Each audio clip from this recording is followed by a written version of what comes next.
Jadav sir नमस्कार। नमस्कार। सबसे पहले तो आपका बहुत बहुत धन्यवाद कि आपने हमको अपना समय दिया। सर मैं जानना चाहूँगा, समाज में एक प्रखर समाज सेवी की आपकी जो प्रचिति है, ये समाज सेवा करने का आपने यानी कब से आपके मन में आया कि आप लोगों के लिए आप आगे आना चाहिए और समाज में कार्य करना चाहिए? किस तरह से एक शुरुआत आपकी हुई, क्या कहेंगे? तो मनुष्य जीवन में इंसान अगर इंसान को ना पहचाने और इंसानियत के दृष्टिकोण से अगर अपन समाज में है तो समाज सेवा ये अपना दायित्व होना चाहिए।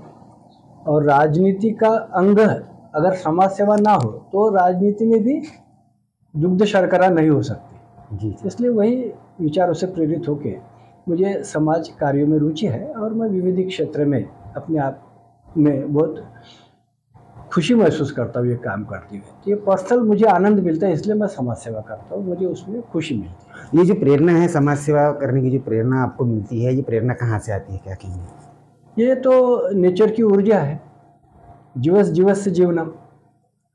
अगर हम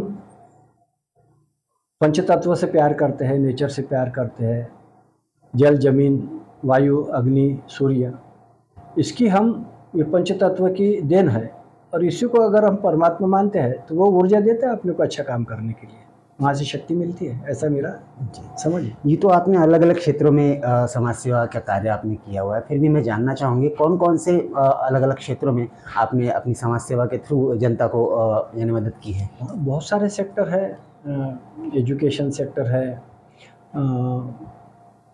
पर्यावरण का सेक्टर है, कोऑपरेटिव सेक्टर है, वैद्यकीय क्षेत्र है। जो भी मुझे मौका मिलता है समाज में सेवा करने का, बहुत सारे इंस्टीट्यूशन से जुड़ा हुआ हूँ मैं, जिसमें स्पिरिचुअलिटी है, पर्यावरण से जुड़ी हुई संस्थाएं हैं।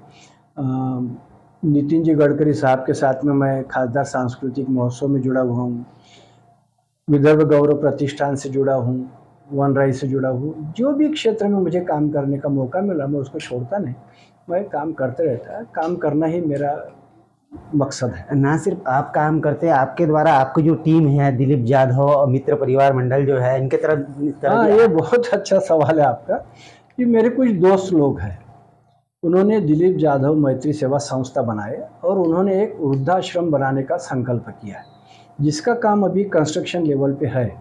तो उन्होंने लोग वर्गनी से खुद का एक फंड तैयार करके बहुत बड़ा वृद्धाश्रम वो बना रहे हैं। नवंबर दिसंबर में शुरू हो जाएगा, कंस्ट्रक्शन अंडर कंस्ट्रक्शन है।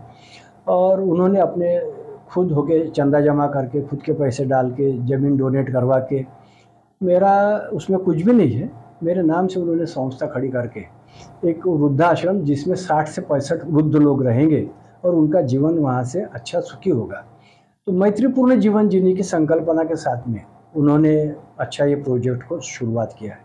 आपके नाम से सेवा संस्था का नाम शुरू किया गया है और आपके नाम से इतना बड़ा काम हो रहा है, किस तरह की खुशी आपको महसूस होती है? अच्छा लगता है कि लोग अभी कलयुग में दोस्ती निभाने वाले लोग बहुत कम होते हैं। दोस्त परिवार परिवार नहीं रहता, दोस्त दोस्त नहीं रहते। लेकिन मुझे बहुत प्राउड महसूस होता है कि मेरे दोस्तों ने मेरे नाम से संस्था बना के उस संस्था के द्वारा एक वृद्धाश्रम चालू करने का संकल्प लिया और वो पूरा होते हुए मैं देख रहा हूँ। तो मुझे खुशी होती है, अच्छे दोस्त है मेरे सब। आपका समाज सेवा का जो कार्य है वो कंटिन्यू शुरू है, और आगे किस किस तरह के कार्यों में आप रुचि दिखाएंगे और समाज के लिए किस किस तरह से वर्क करके उत्थान करेंगे? एक बड़ा मित्र परिवार मेरे साथ में है, साथ में मेरा परिवार भी मेरे साथ में है। मेरे जीवन में मैंने जो भी अच्छे कार्य किया उस कार्यों से जुड़कर बहुत भरोसा लोग करते हैं हमारे ऊपर में, इसलिए जो भी काम सामने आता है उसको पूरा करने का भी प्रयास करते हैं। एक संत खप्ती महाराज करके बागापुर में चांदूर रेलवे में एक ट्रस्ट है बहुत बड़ा, वहाँ पे 500 लोग रहेंगे, इतना बड़ा कार्य वहाँ पे हो रहा है। वहाँ लंगर चलती है, वहाँ मैं ट्रस्टी हूँ, वहाँ पे मार्गदर्शन करते रहता हूँ। तो बहुत अच्छे अच्छे कार्य करने के मौके आए और वो पूरे होते हुए देखता हूँ तो खुशी होती है, आनंद मिलता है। अलग अलग क्षेत्रों में आपने वर्क किया है। आज की जो राजकीय स्थिति की अगर बात करें तो अलग अलग पक्ष अलग अलग खींचातानी में लगे हुए हैं। इस जो राजकीय स्थिति, इसको किस तरह से देखते हैं आप? राजनीति तो बहुत ही, मुझे तो बड़ा कंफ्यूजन है पॉलिटिक्स में। अभी जैसे आरोप लगते हैं आरोपों में ये जो स्तर नीचे चले गया है वो राजनीति को शोभा नहीं देता। ऐसे ऐसे व्यक्तिगत रूप से आरोप लगाया जाता है पॉलिटिक्स में, जिसकी गरिमा थी एक अपने भारतवर्ष की एक राजनीति की गरिमा है कि जो आप हाउस में या हाउस के बाहर जो भी वक्तव्य करते हो तो उसमें उसकी व्यक्तिगत गरिमा को ठेच ना पहुँचे, इसकी फिक्र करना चाहिए पॉलिटिशियन ने, जिनका स्तर इतना नीचे चले गया है कि। और दूसरी बात क्या है कि पार्टी धाराएं, विचारधाराएं, क्या अभी एक मंगलसूत्र पहना फिर दूसरे का पहन लेते, दूसरे का उतारते तीसरे का पहन लेते। ये जो पॉलिटिक्स में चल रहा है ये विचारधाराओं की लड़ाई नहीं है, ये सत्ता स्थापित करने की लड़ाई है। इसमें अगर विचारधाराओं को ठेच पहुंचती है तो वो पॉलिटिक्स नहीं है, ऐसा मेरा मत है। पॉलिटिक्स में अपना एक गरिमा होना चाहिए, एक विश्वास होना चाहिए, एक सिद्धांत होना चाहिए, एक विचारधारा होना चाहिए, उसके अकॉर्डिंग हमने हमारी पॉलिसियाँ बनाना चाहिए। हमने जिंदगी भर अपोजिशन को गाली दी है और आज अपोजिशन को साथ में लेके अगर हम सत्ता में रहते हैं तो बड़ा दुख होता है। जिसने सतरंजियाँ बिछाई है, जिन्होंने काम किया है, जिन्होंने धूल मट्टी खाई है, जिन्होंने चंदा जमा किए, पार्टी को बनाए, पार्टी को बढ़ाए, विचारधारा तैयार किए, सत्ता में लाए, उनको कुछ परसेंटेज वाइज कॉम्प्रोमाइज़ सत्ता के लिए हो जाए तो वो राजनीति है, ऐसा मैं मानता हूँ। लेकिन राजनीति को पूरा ही दूसरे के बिस्तर पे लेके चले जाए तो ये मुझे पसंद नहीं है। ये मेरा व्यक्तिगत मत है, मैं पार्टी लाइन पे इस पे चर्चा नहीं करूँगा।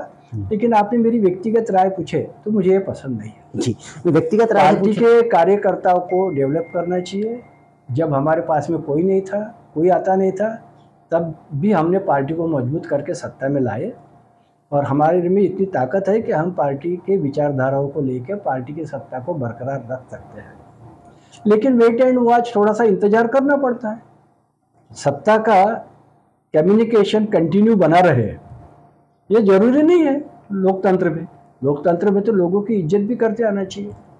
लोकतंत्र का मतलब है कि अपनी विचारधाराओं को राष्ट्र के निर्माण के लिए वचनबद्ध होते हुए सामान्य जनता तक विकास की गंगा को पहुंचाए। आज किसान परेशान है, युवा परेशान है। जो जिस तरीके से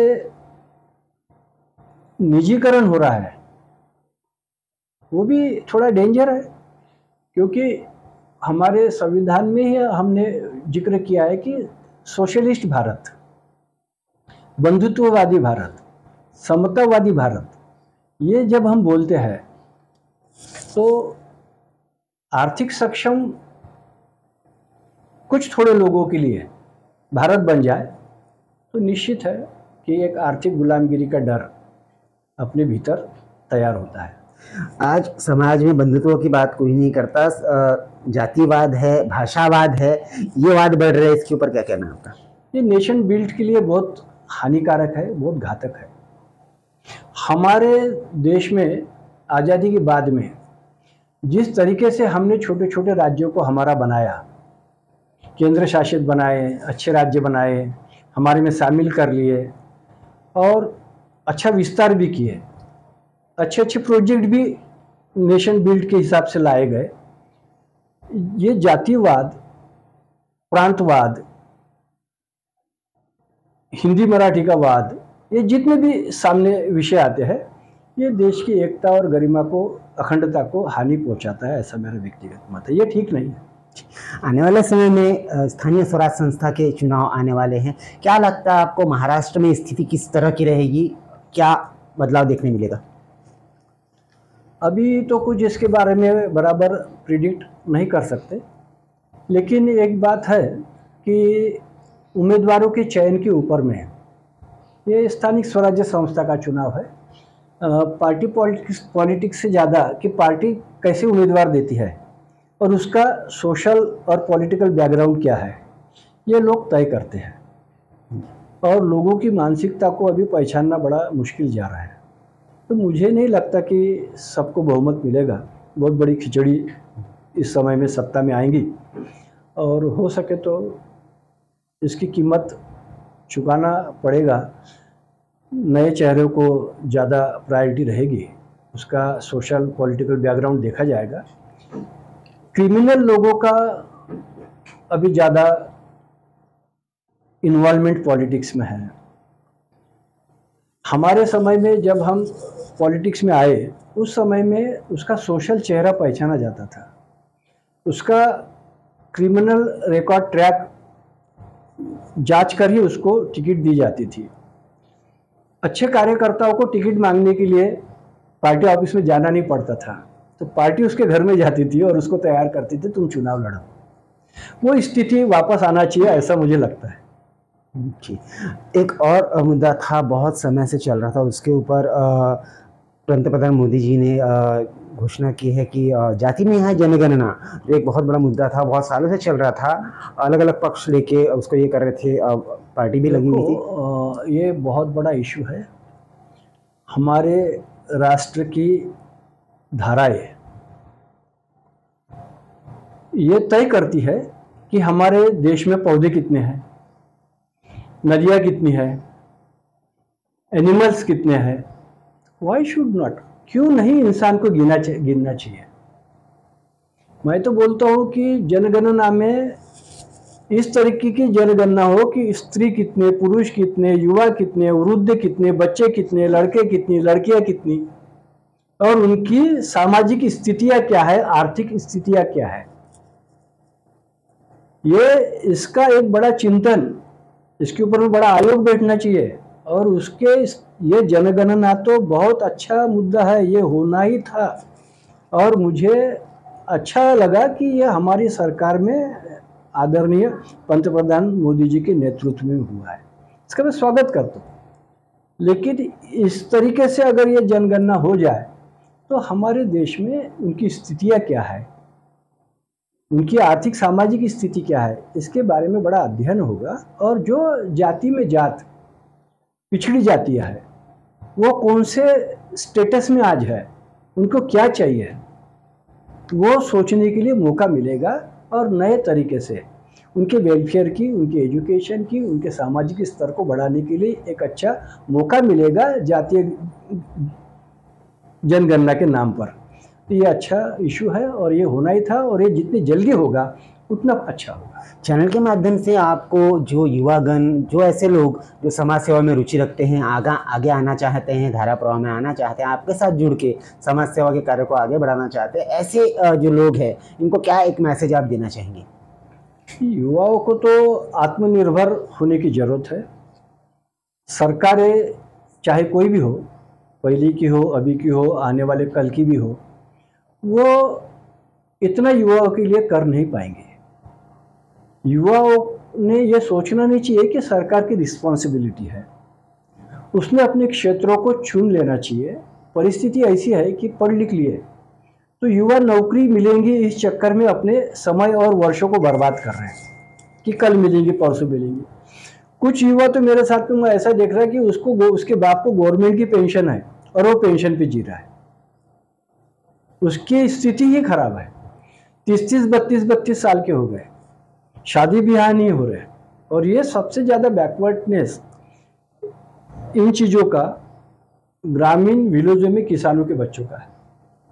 वहाँ पे कोई लड़कियां देने के लिए तैयार नहीं, क्योंकि सबसे बुरी हालत किसानों की है। वो जितना जर्जर हो चुका है ना, तो ये हमारे एग्रीकल्चर पॉलिसी को लेके, एग्रीकल्चरिस्ट के बच्चों के लिए, युवा बच्चों के लिए, और शहरों में जो पेंशन के ऊपर में या अपने बाप दादा के भरोसे जी रहे हैं, ऐसे युवाओं में बहुत बड़ी निराशा देखने को मिल रही है। इस निराशाओं को हम सरकार के द्वारा अच्छे मैसेज देके परिवर्तित कर सकते हैं, लेकिन एज अ सोशल वर्कर हम कितने लोगों का कल्याण करेंगे? बहुत कम लोगों का। मैसेज दे देंगे अच्छा कि भाई तुम आत्मनिर्भर ऐसे हो सकते हैं, ये करो, वो करो, ये बिजनेस करो, वो करो, लेकिन करेंगे क्या? और युवाओं की अपने देश में परसेंटेज ज़्यादा है, और सब नौकरी के लिए, एक नौकरी के लिए 5 जगह के लिए अगर एप्लीकेशन लगा दो तो लाखों और जाते। तो यहाँ पर तो ये स्थिति मालूम हो जाती नहीं कि युवा कितना बेरोजगार है। तो इसके लिए कोई योजना बनाने के लिए काम नहीं चलेगा कि भाई एक ग्रेजुएट हो गया तो इसको 5,000 रुपये साल के दे दो, महीने के दे दो, मेरी बहना है उसको 1,500 दे दो। ये जीवन जीने की कला नहीं है, ये गुलामगिरी की कला है। ये आत्मनिर्भरता को मजबूत नहीं करता। आत्मनिर्भरता के द्वारा अगर मजबूती देना है इस नेशन को, तो आपको उन लोगों के लिए ऐसे कुछ पैकेज बनाना पड़ेगा जो सम्मान से इस राष्ट्र में काम करे। एग्रीकल्चर में बहुत स्कोप है सर्विस जॉब का। एग्रीकल्चर में छोटे छोटे किसानों को लेके छोटे छोटे टुकड़े बना के अगर उनके मालों को, उत्पादनों को अच्छी कीमत मिल जाए, उनकी जो बुआई है, उनकी जो फसल है, उसको अगर अच्छे रेट मिल जाए तो युवाओं को कहीं देखना नहीं पड़ेगा, सरकार के ऊपर निर्भर भी नहीं रहेंगे। लेकिन किसान खुद के पेट के पूर्ता भी नहीं निकाल सकता। अभी 2-4 त्यौहार हो गए, अभी त्यौहार का सीजन शुरू हो गया, उसके पास में फसल लगाने के लिए पैसे नहीं है तो त्यौहार कहाँ से अच्छा करेगा? त्यौहार तो अच्छे करना ये पैसों वालों का काम है, गरीबों का नहीं है। तो इतनी बड़ी जब विषमता हम देखते हैं, इतनी परेशानियां लोगों की देखते हैं, तो आंख में आंसू आते हैं। अच्छा नहीं लगता ये कि नहीं, ये यही देश है, यही लोग हैं, यही करने वाले, क्या इनकी स्थिति है। तो इससे तो दुख बहुत होता है, लेकिन दुख दूर करने के लिए इतनी पावर हमारे पास में नहीं है। एक इच्छा शक्ति, एक दूरदृष्टि सरकार के नज़र में होना चाहिए। उन्होंने इसका आत्मचिंतन करना चाहिए, संकलन करना चाहिए प्रॉब्लमों का, और अच्छी पॉलिसी अगर बना दे तो इस देश को अच्छा युवा मिल सकता है। आज युवा देश के पास है लेकिन परेशान है, और परेशान कभी विजयी नहीं होता। विजय होने के लिए परेशानियों को दूर करना चाहिए। मुझे ऐसा लगता है कि बहुत काम इस पे करना पड़ेगा। हम बहुत पीछे हैं। कोई भी आता हमको आग दिखाता क्या, तो ये सब आंखें जो ऊंची करके हमारे देश की तरफ देखते हैं अदर देश वाले, उनको हमारी युवा शक्ति रोक सकती है। उनके लिए अच्छा सोचना पड़ेगा।